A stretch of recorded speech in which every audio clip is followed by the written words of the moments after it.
Assalamualaikum. Bini aku Miza mana? Aku tak tahu. Agak-agak lah. Aku tahulah kau lawyer tak payah nak kencing aku. Aku nak menipu buat apa? Bukan semua pasal dia aku tahu pun. Kau nampak muka aku ni bodoh sangat ke? Ha?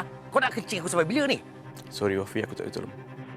Kau ni agak-agak lah. Ini jawapan kau. Kau hari-hari berkeping dengan bini aku lah. Takkan ini jawapan kau? Mana bini aku? Kau dengar sini Engkau punca segala-galanya. Kau dah rosakkan plan aku, kau tahu tak? Ha? Kalau lelaki macam kau tak ada, dah lama Miza balik ke aku lah. Asal kau senyap?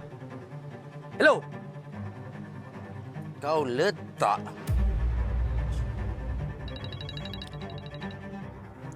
Sebelum kau nak menjerit-jerit, aku bagi kau warning siap-siap. Nak sembang-sembang baik-baik. Kita bukan Gen Z pun. Kau dah suka cakap elok Okey. Daus, kau tahu tak bini aku kat mana? Atau dia ada ke bagi hint kat mana? Ha?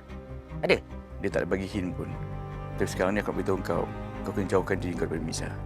Dia ada perintah pelindungan. Kecuali kau nak masuk ke dalam lagi ya. Aku dah agak dah. Dengan kau ni tak guna cakap elok. Ha? Aku boleh pujuk Miza untuk tarik balik perintah pelindungan tu tau. Aku nak 5 minit je lah dengan dia. Apa susah sangat ni?